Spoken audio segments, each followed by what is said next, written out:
Hi, everyone. Welcome to another episode of Northern Lights Canadian Women in Tech and Business, where we highlight the incredible journeys of inspiring women who are shaping the future of technology and business in Canada.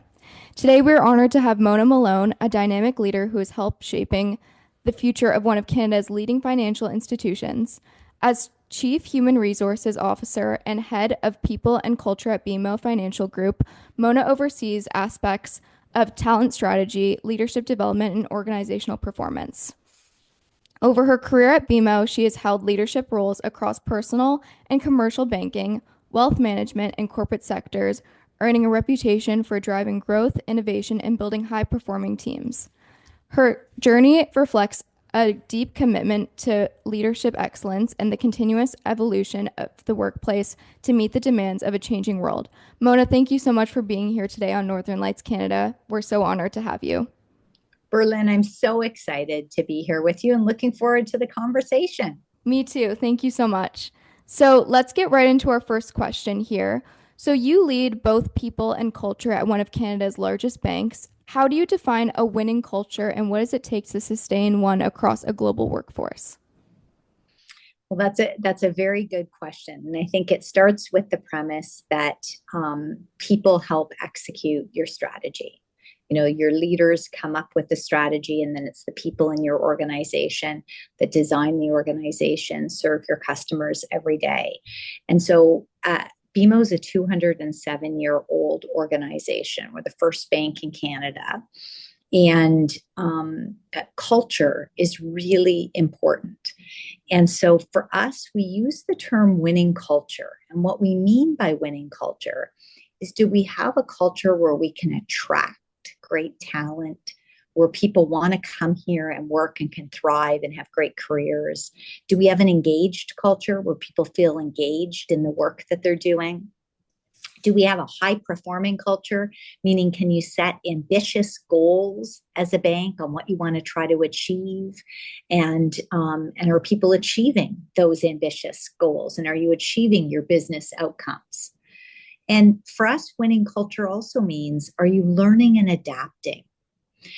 Because change is happening to the organization and to individuals. And you want to have a culture that can learn and adapt. And as we think about how the bank has adapted over centuries, it's critical. Or even more recently, as we think about how technology is impacting our lives, it's so important to be a continuous learner. And so for us, winning culture is that sense of engagement. It's the sense of being able to attract and retain talent.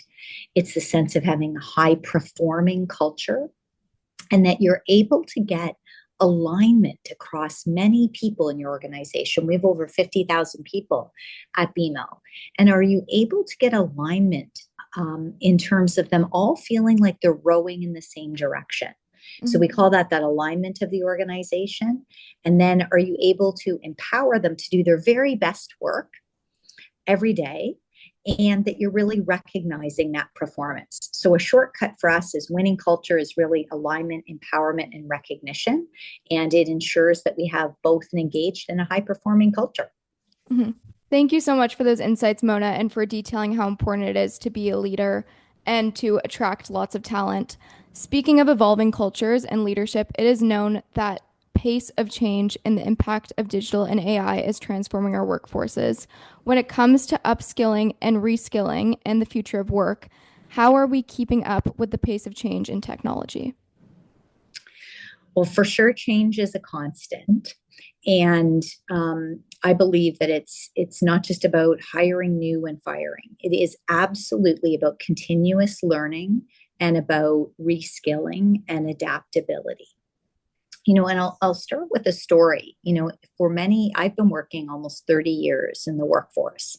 And when I think about when iPhones it became a thing, and I moved from my BlackBerry to my iPhone, there was a lot more capability, but it didn't replace my job.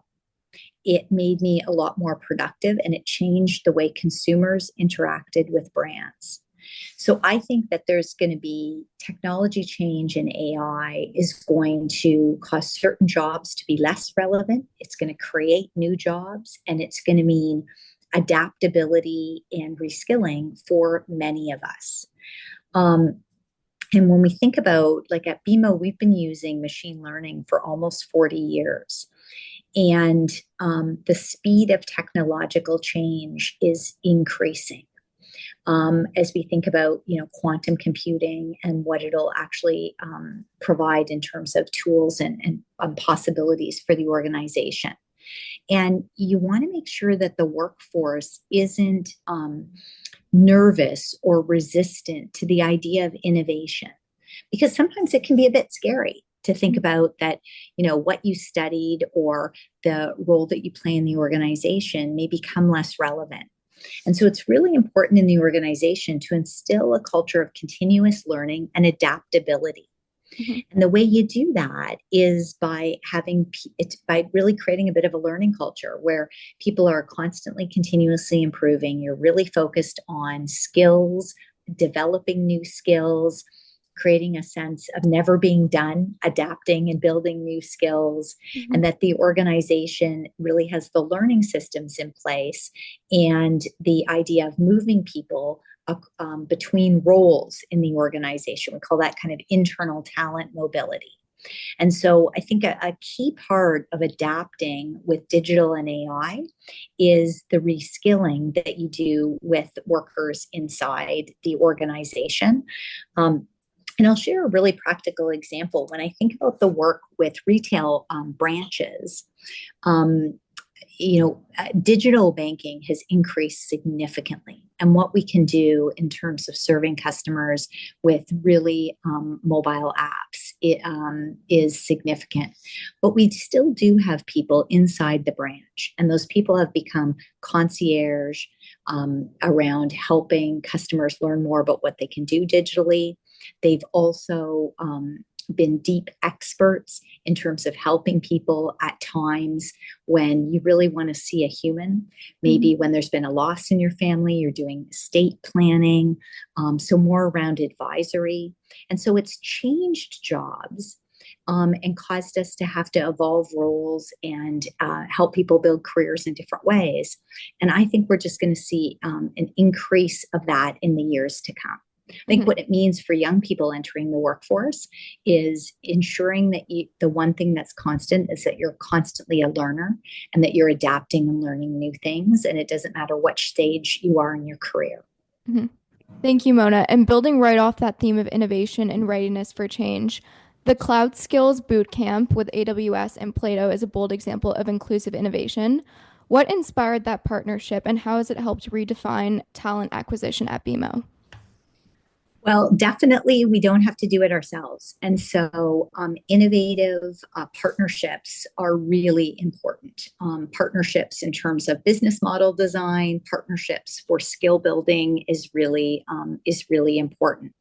And that partnership came out of a belief that we needed more cloud engineers. We're moving more and more to the cloud, and we would need more individuals when we were doing workforce planning in that particular job and job family. And we could hire people outside the organization, or we could reskill and retrain people within the organization. And we have used reskilling to have people we've done that with over 5,000 jobs within the organization, where people may have been doing one thing one day and can adapt and do another job. And that's just one example of using boot camps as ways of helping people build skills, but also different career paths that they might not have had the skills for or might not have thought possible for themselves, which is fantastic. Yeah, that's great to hear, Mona. And while we're on the topic of supporting employees in deeper and more meaningful ways, you've invested in mental health, family planning, and financial wellness for employees. How has this holistic approach to employee care changed the culture at BMO? Well, definitely, we believe at BMO that wellness is an incredibly important part of our employee engagement and winning culture. And when we think about wellness, it's a comprehensive strategy that focuses on 4 aspects of wellness. That's mental health, physical health, social health, and financial health. And so we have a range of programs from our benefits plans to employee programs that focus on each of these four pillars. And so, just a few examples of them, we have telehealth, so people can access nurses and doctors from their phones in terms of accessibility 24 hours a day, 7 days a week.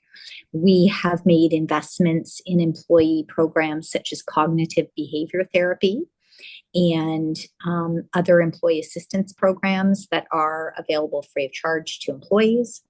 We have provided tutoring support for parents for their children coming out of COVID, knowing that many parents were deeply concerned with their children's learning coming out of COVID. We've developed partnerships with the Cleveland Clinic, the Canadian Mental Health Association, the Center for Addiction and Mental Health to develop comprehensive playbooks and health and wellness supports research for the community and our employees. We host a number of podcasts and forums and tools that our employees have access to and that they can make available to their family members. And we focus on financial wellness in terms of education of our employees on savings and investment approaches, as well as investing in retirement savings programs. And so for us, it's a comprehensive aspect of really creating an engaged and high-performing workforce. Mm-hmm. I think it's great to hear how much BMO values taking care of their employees, and it's great to hear how much you've contributed to that. And when it comes to preparing for the future even further, the new BMO Academy is the biggest investment in employee development in 30 years. What skills or mindsets are you prioritizing for the future of work? This is super exciting. I'm so glad you asked me about this. BMO Academy is right in the center of Toronto, and it is a state-of-the-art educational facility that is within BMO Place. And so it has classrooms and it has huge presentation hall for hackathons and ideation. It's where we do leadership training, orientation, banker training. And it is a beautiful physical space, but it involves bringing people together and the educational programming to help both people with skills for their job, but also with career building skills in leadership and other areas for their longer term career. It has both technical skills and non-technical skills, and it's a huge investment that we've made that is so symbolic, visually symbolic, of our focus on education for employees. Mm-hmm. That's wonderful to hear. And I think our listeners would also really like to know from VP of Marketing at ePost to Chief HR Officer, your career spans marketing, talent, and frontline sales. How has this diversity of experience shaped your perspective as a leader?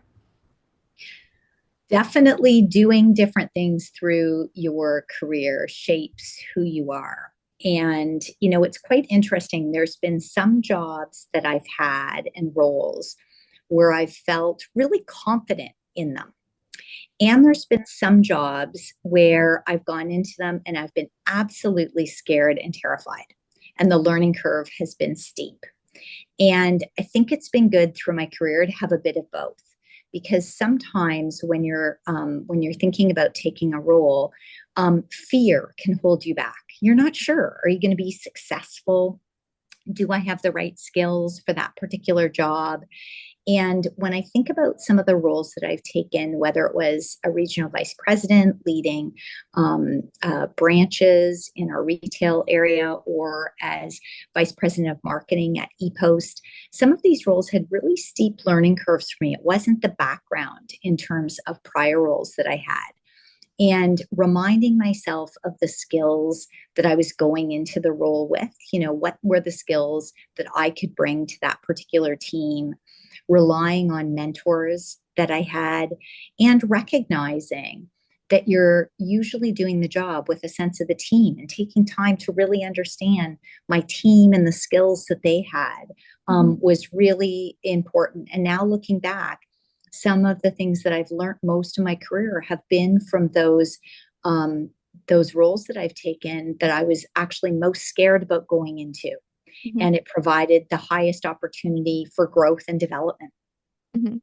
Thank you so much for sharing those important insights, Mona. As a follow-up question on this topic, how do you see AI transforming the employee experience?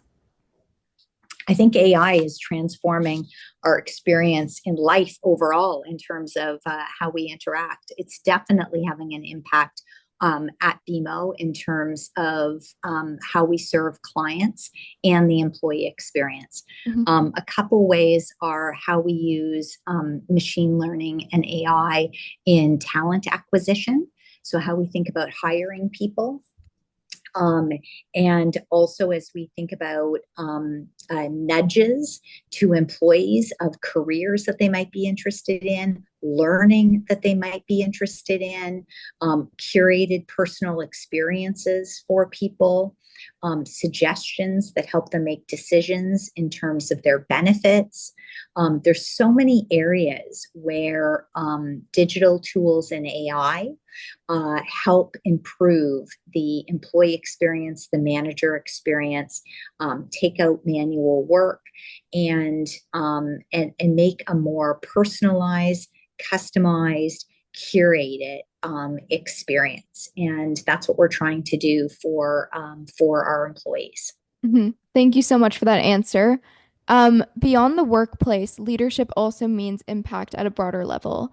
You've been awarded for your community work and now led multiple boards. How do you balance corporate responsibility with community impact, and where do you see the biggest opportunities for change?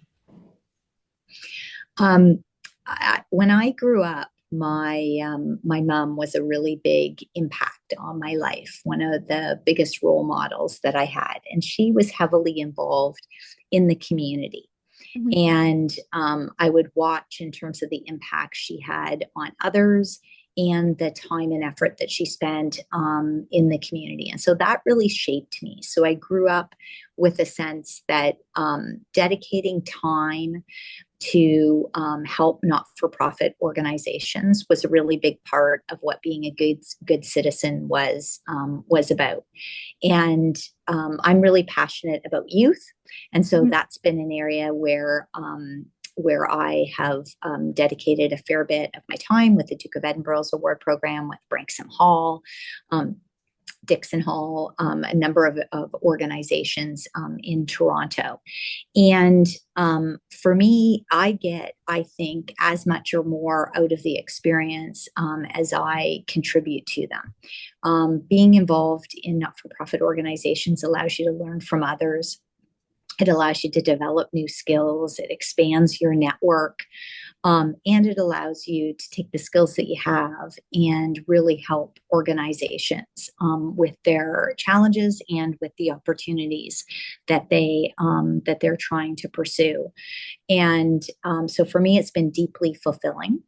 Mhm. My husband Kevin and I have both been involved in organizations together, and that's also been quite fun because it's provided an opportunity for us to work on something together and see the satisfaction of the impact we're having in the community. And so for me, it's been just a huge part. And each year, when I think about how am I going to spend my time, it's one of the goals I set for myself. You know, what organizations I'm going to be involved with, how much time I'm going to allocate to them, and you know, when you're passionate about things and you can see an impact that you're having, it's incredible how you don't worry so much about time. And Mhm. it's definitely not about work life balance for me. It's about work life integration, because when I'm involved in things that I'm really excited about and that I feel the impact from and that I feel passionate about, you can find more time. Mhm. And you get so much from those experiences in terms of positive feedback that it really, for me, it's been very fulfilling. Thank you so much for sharing that, Mona. That's so nice to hear how your mom inspired your work in not-for-profit organizations as well as youth. I just want to switch gears here for a second. Can you speak about your commitment to continuous learning and how do you set time aside and what do you focus on during that time? So there's a couple things that I do personally for continuous learning. So one is learning from others. So knowing my own learning style, I know that I learn a lot through conversation with others.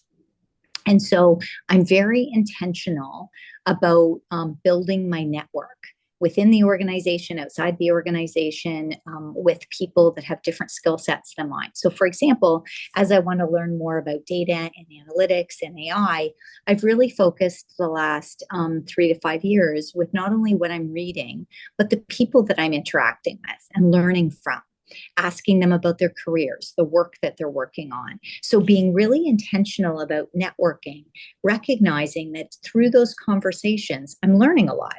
Mhm. I'm meeting new people, but I'm also learning a lot through their experiences. So that's one way that I learn. The second is actually by setting some intentional areas each year where I want to grow as a leader.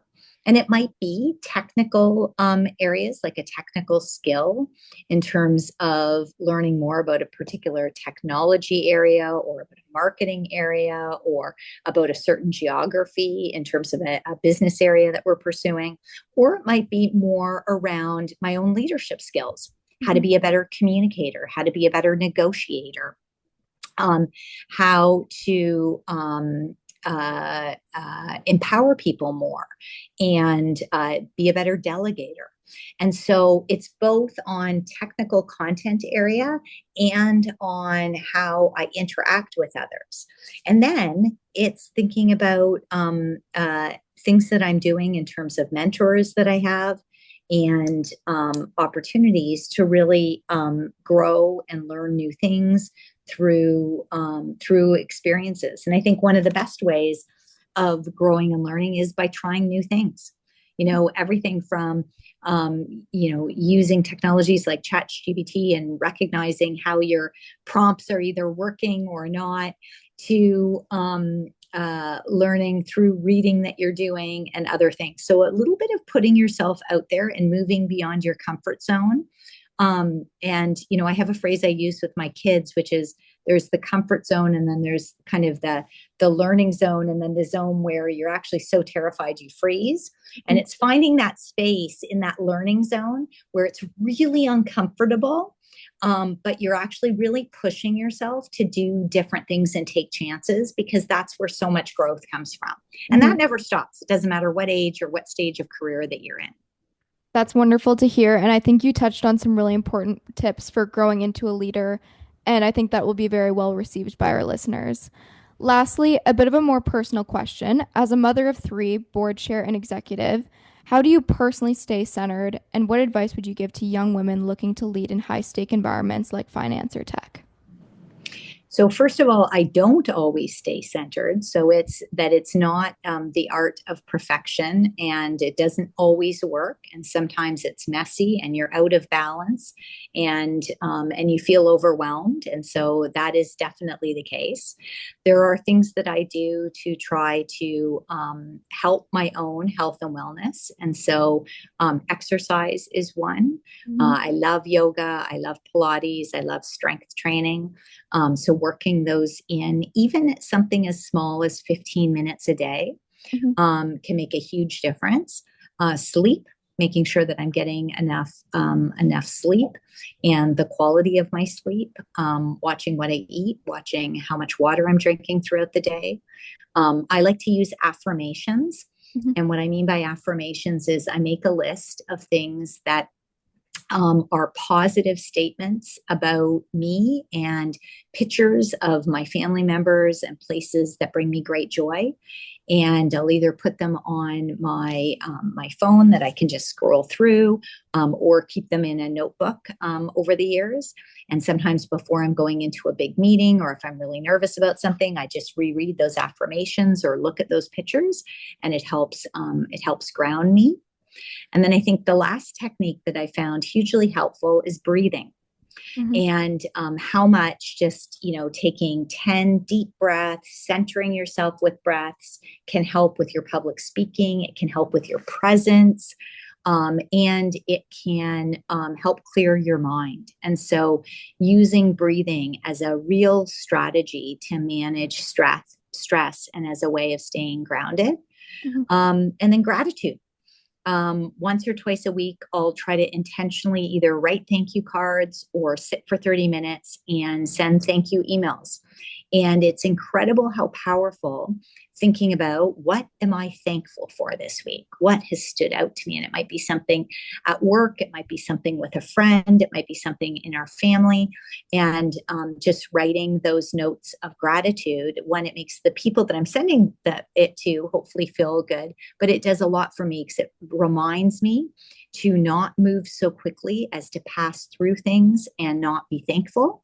Mhm. And it causes me to feel good about sending a kind note to somebody about what they've done and how it's impacted me. Mhm. Thank you so much for that advice and your time today, Mona. It is very much appreciated, and it's so amazing to hear how successful your career has been. And hearing your story is just so inspiring. So, thank you so much for sharing all of your insights with our listeners. Well, thank you so much, Berlin, for having me on the program. And I just want to say congratulations. I think it's awesome that you're doing this Northern Lights podcast, and am delighted to be part of it. Thank you so much, Mona.